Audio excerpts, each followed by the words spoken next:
नमस्कार दोस्तों, आइए स्टार्ट करते हैं अपना सीडीपी का अगला वीडियो, जिसमें हम इसमें 25 इंपॉर्टेंट सवाल आपके कवर करने जा रहे हैं, जो आपके एग्ज़ाम पॉइंट ऑफ व्यू से बहुत इंपॉर्टेंट हैं। और इनमें हम कुछ सिद्धांत और उनके प्रतिपादक भी, जो कि आपके एग्ज़ाम पॉइंट ऑफ व्यू से महत्वपूर्ण हैं, उन्हें हम देखेंगे। तो आइए देखते हैं आज का पहला प्रश्न। तो पहला प्रश्न है कि विकास का कौन सा सिद्धांत बताता है कि विकास जन्म से मृत्यु तक चलने वाली प्रक्रिया है। तो आइए देखते हैं इनमें से कौन सा उत्तर हो सकता है। तो पहला ऑप्शन है ए, बी, सी, डी। तो इनमें से कौन सा ऑप्शन सही है? तो इसमें ऑप्शन बी राइट आंसर होगा आपका, निरंतरता का सिद्धांत। निरंतरता का सिद्धांत बताता है कि विकास एक सतत प्रक्रिया है जो जन्म से लेकर मृत्यु तक बिना रुके चलती रहती है। आइए देखते हैं अपना फ्रेंड्स अगला क्वेश्चन। विकास का कौन सा सिद्धांत कहता है कि विकास निश्चित क्रम का पालन करता है? तो आप इनमें ऑप्शन देखें, इनमें कौन सा सिद्धांत कहता है?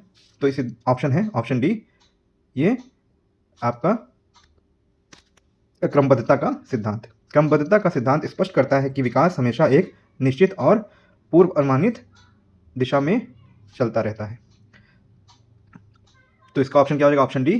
ऑप्शन डी क्रमबद्धता का सिद्धांत। आइए देखते हैं अपना अगला प्रश्न। बालक पहले पूरे हाथ से वस्तु पकड़ता है, बाद में उंगलियों से पकड़ता है। ये सिद्धांत किसका उदाहरण है? ये किस सिद्धांत का उदाहरण है? तो इनमें से कौन सा उत्तर होगा, आप बताइए। तो ये सामान्य से विशिष्ट की ओर। बच्चा पहले सामान्य क्रियाएं यानी पूरे हाथ से चीज़ों को पकड़ता है, फिर विशिष्ट क्रियाएं यानी उंगलियों का उपयोग सीखता है। ठीक है फ्रेंड्स, तो इसका आंसर हो जाएगा ऑप्शन ए, सामान्य से विशिष्ट का सिद्धांत। आइए देखते हैं अपना अगला प्रश्न। मस्तकोद्मुखी यानी सिफेलोकॉडल सिद्धांत के अनुसार विकास क्या होता है? तो सिफेलोकॉडल, जैसा कि हम पहले भी वीडियो में पढ़ चुके हैं, ये बहुत इंपॉर्टेंट क्वेश्चन है, इसीलिए बार बार आपको रिपीट कराया जा रहा है ताकि ये आप कहीं भूल ना जाएं। तो ये कौन सा सिद्धांत है? ये सिर से पैर की ओर। सिफेलोकॉडल क्या कहता है कि मनुष्य का विकास सर से स्टार्ट होकर पैरों की ओर बढ़ता है। आइए देखते हैं फ्रेंड्स अपना अगला प्रश्न। ये भी बहुत इंपॉर्टेंट सवाल है। निकट दूर सिद्धांत के अनुसार विकास कैसा होता है?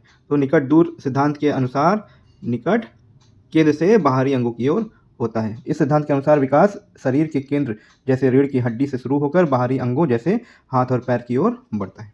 ये भी बहुत इंपॉर्टेंट है, आप इसे भी इंपॉर्टेंट मार्क कर लेंगे।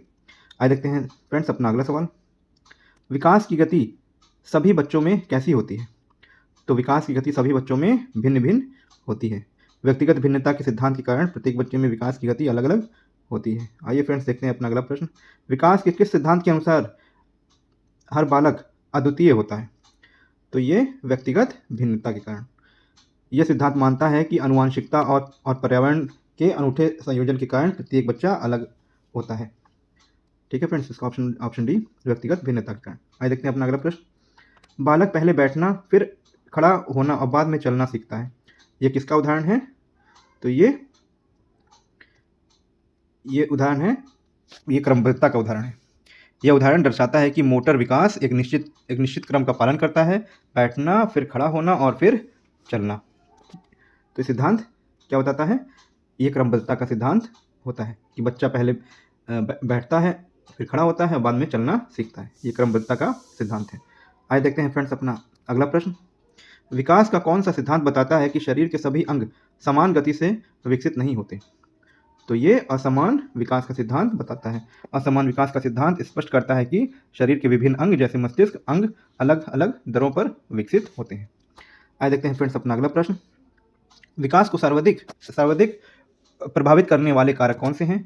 तो हमने पहले भी इसे आपको बताया था कि बहुत इंपॉर्टेंट है, वंशानुक्रम एवं वातावरण। विकास हमेशा आनुवंशिकता, जीन और पर्यावरण यानी आसपास के जो उसका वातावरण है उससे ज़्यादा प्रभावित होता है। आइए देखते हैं अपना अगला प्रश्न। विकास का कौन सा सिद्धांत विकास की भविष्यवाणी करने में सहायता करता है? तो विकास का ऐसा कौन सा सिद्धांत है कि विकास की भविष्यवाणी करने में सहायता करता है? तो ये कौन सा होगा? वातावरण का सिद्धांत, क्रमबद्धता का सिद्धांत, क्योंकि विकास एक निश्चित क्रम का पालन करता है उदाहरण स्वरूप जैसे रेंगने के बाद चलना, इसीलिए हम भविष्यवाणी कर सकते हैं कि अगला चरण क्या होगा। ये कुछ अलग टाइप का क्वेश्चन है, आप इसे फिर देख के जाएंगे। इस टाइप के भी क्वेश्चन पूछे जाते हैं।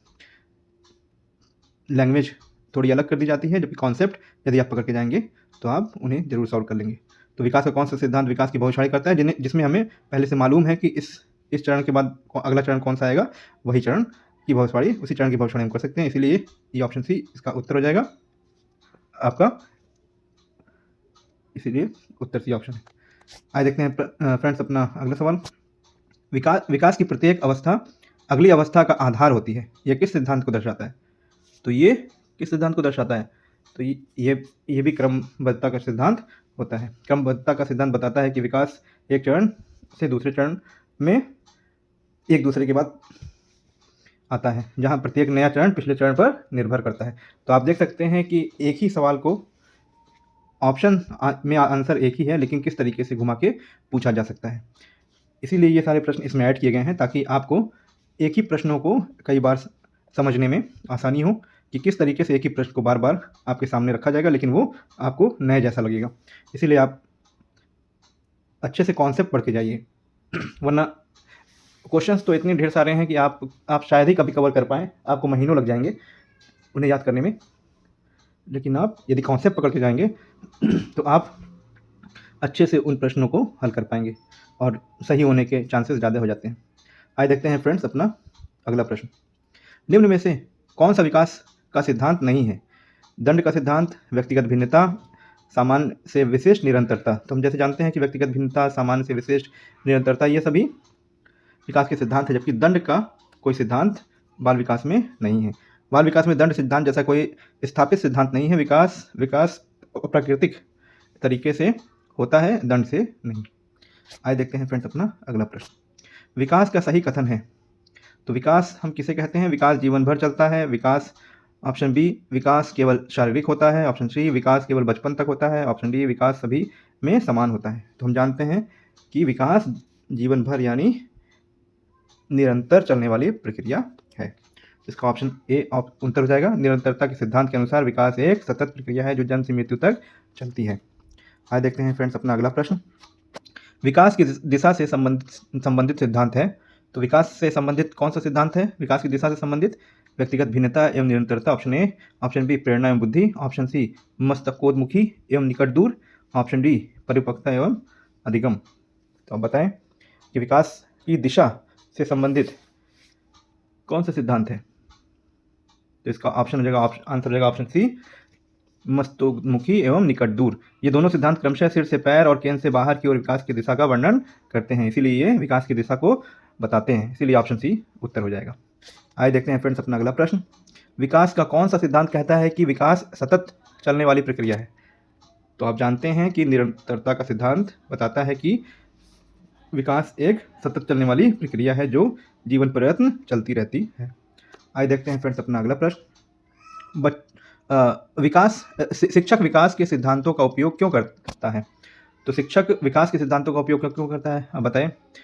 ऑप्शन ए, बच्चों की विकासात्मक अवस्था के अनुसार शिक्षण करने के लिए, केवल परीक्षा के लिए, केवल गृह कार्य देने के लिए, सभी बच्चों को समान पढ़ाने के लिए। तो इसका आंसर हो जाएगा ऑप्शन ए, बच्चों की विकासात्मक अवस्था के अनुसार शिक्षण करने के लिए। जैसे जैसे हम उनकी अवस्था को जानेंगे, उनके अनुसार हम इसका उपयोग करके उन्हें बेहतर तरीके से शिक्षा दे सकते हैं।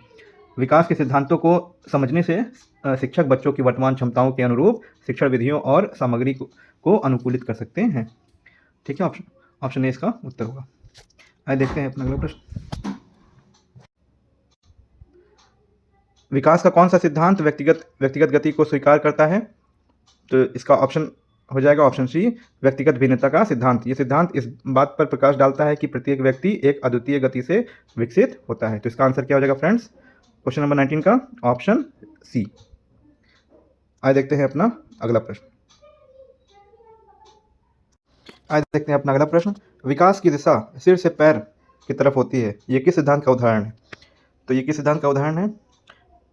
इसका आंसर क्या होगा? इसका आंसर होगा ऑप्शन बी, यानी मस्तकोन्मुखी यानी सिफेलोकॉर्डल सिद्धांत सिर से पैर की ओर विकास की दिशा का वर्णन करता है।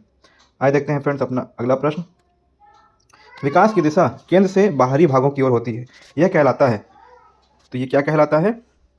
ये कहलाता है निकट दूर, निकट से दूर यानी प्रॉक्सिमो डिस्टल सिद्धांत।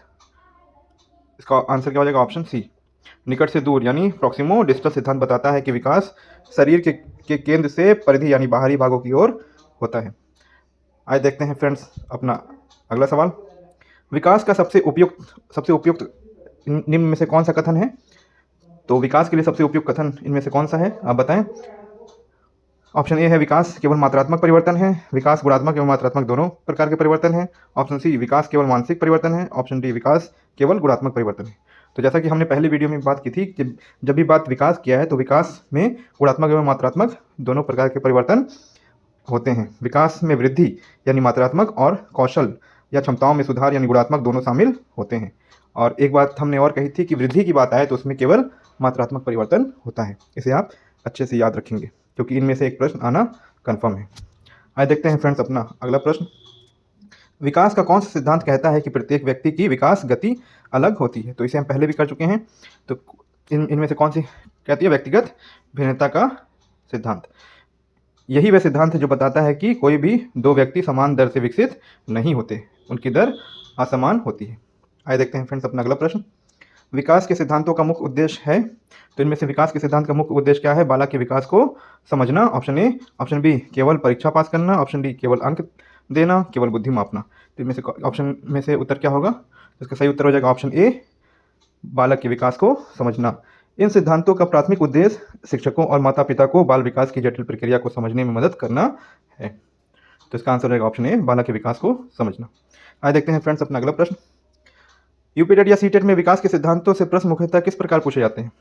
तो आप जानते हैं कि उनमें तथ्य एवं कक्षा परिस्थिति यानी पेडागॉजी आधारित प्रश्न पूछे जाते हैं। शिक्षक पात्रता परीक्षाएं आमतौर पर वास्तविक कक्षा की स्थितियों में विकास के सिद्धांतों के अनुरूप यानी पेडागॉजी का परीक्षण करती हैं। इसका आंसर क्या हो जाएगा? Option B. ठीक है फ्रेंड्स, तो ये थे आज के 25 इंपॉर्टेंट क्वेश्चन। इनमें कुछ रिपीटेड क्वेश्चन भी थे, वो इसलिए डाले गए थे ताकि वो क्वेश्चंस आपको बार बार आपके सामने जब आएंगे तो फिर वो आप उन क्वेश्चनों के लिए हैबिचुअल हो जाएंगे और वो क्वेश्चन आपसे गलत नहीं होंगे। ठीक है फ्रेंड्स, तो कुछ रिपीटेड क्वेश्चन इसमें रहे होंगे, आप उनसे परेशान ना हो, वो आपके हेल्प के लिए ही डाले गए हैं। ठीक है फ्रेंड्स, तो मिलते हैं अपने अगली वीडियो में। और यदि आपको हमारा काम अच्छा लग रहा है तो आप हमारे चैनल को सपोर्ट करें, लाइक करें, सब्सक्राइब करें और शेयर करें। ठीक है फ्रेंड्स, तो मिलते हैं अपने अगले वीडियो में, तब तक के लिए थैंक यू।